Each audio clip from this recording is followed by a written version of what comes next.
Hey Natasha, how are you? Hi, I'm good. How are you? Good, good. Just so obviously you were drafted 3 years ago.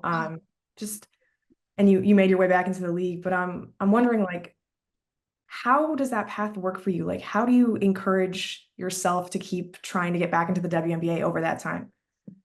Honestly, I thought I was gonna be done with it, so I just went overseas, developed my game, played with different teams, and just got better.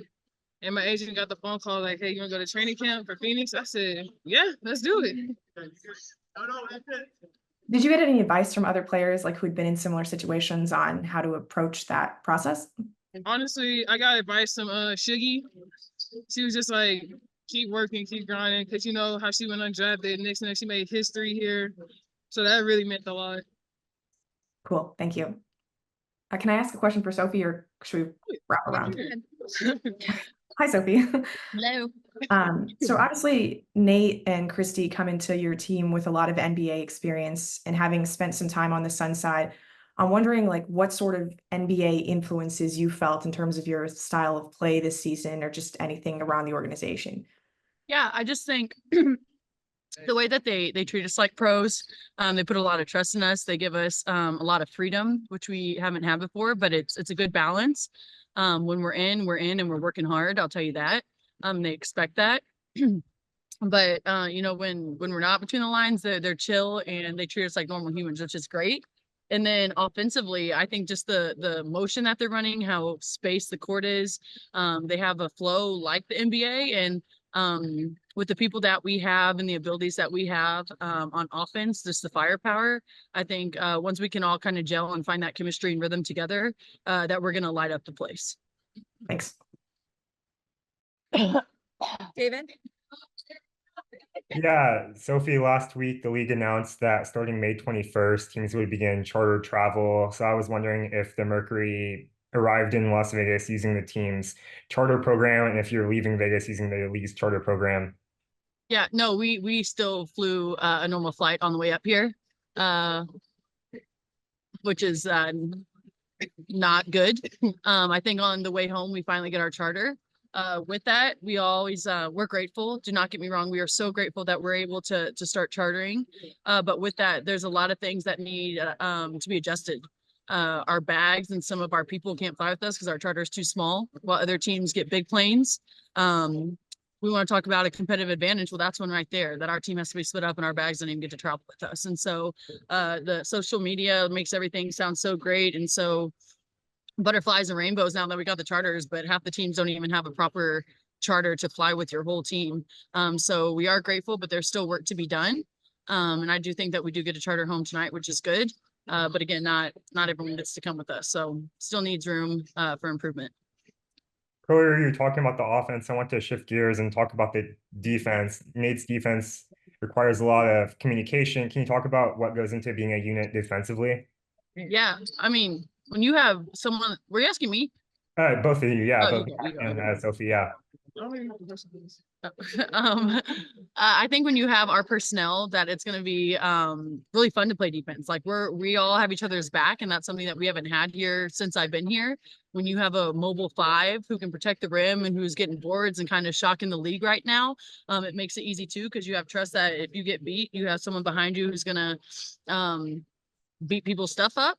But I just think that they're very defensive focused, and when you can do that, you win championships, and it's proven. The past couple teams who won the championship, they've been 1 and 3 leading the defensive charts in our league, and so I think they're on the right track. They know what we need to do. But again, when you have us who are feisty, we're long, we're quick, and we're all dogs on the court, like that's just a tough defense to go against. She said it all. You didn't even know the question, so I had to. And then, yeah, you also mentioned the rebounding. Just with the first two games, what have you seen from the team's rebounding? Can you re-say that? Yeah, for the team's rebounding, just in these first two games, can you speak about the defensive rebounding? Man, so like really, I try to go for every defensive rebound. If not, I know one of my teammates is getting it. We just really depend on each other and trust each other. We know like what everybody's strength is and weakness is, and like we just ride for each other. And we also know that we're small right now. So we don't have a choice. Like everyone has to rebound. We're not getting a lot of breakaway layups right now because we know it's going to be a gang rebounding night against everyone. But right now, I mean, we have 5 or 6 people who are averaging 5 to 6 rebounds, and no one else in the league is doing that. And so when we say that our focus is defense and rebounding, and that leads to great offense, I mean, it does. Justin? Hey guys, Justin Lacertosa, Burn City Sports. I got one question for you, Natasha, and then you, Sophie. But last week against Las Vegas, you guys ran a little bit of zone defense against them, but in one-on-one situations, Natasha, you were the primary defender for Asia Wilson. So kind of looking back at the film from that game, what are some of the things that you learned? And going into this game tonight, how has your confidence grown in that one-on-one situation? It's really grown. It's really grown with the team just trusting me, even though I'm like a rookie. They're just like, Mack, you got it, you could do it. And watching film, I know I can put a little bit more pressure on her. I was letting her get like too many easy shots, not really pressuring her, knowing she's a good shooter and she drives the love a lot. So working with them, they help me out a lot. You're just talking about defense. Yep. And she's somebody who can guard anybody in cloud. I always say if they had to guard 7-0, they'd try to do it. Yeah. How does that inspire everybody else? Now, Natasha, I know you were a very good defensive player. Sophie, I know you had to play a lot of defense last year and be out of position. But how does just the two of those together really inspire you guys as defense? Man, they're dogs on defense. So you want to like be on their level as well. You don't want to be the weakest link on the court. So you just try to keep up, do what you can do. And it's just very inspiring. Yeah. I think it's you want to match their energy. I really don't think that this year it's like, oh, we got 2 dogs and those are our top defenders. I think this year it's like it takes all of us to talk because we're throwing different defenses. Like we all got to be on point. And so yes, they're going to guard our 2 main the other team's 2 main people.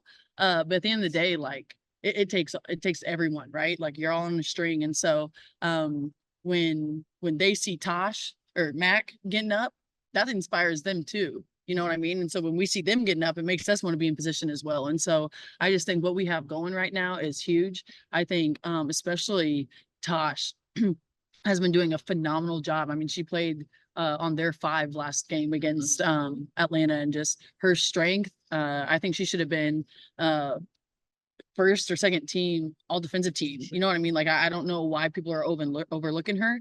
But I think when you win and you see what she does on the court, that she's going to get everything she deserves. How much fun has this been for you? Because I know it takes a little while sometimes for a lot of players to get that spot in the league.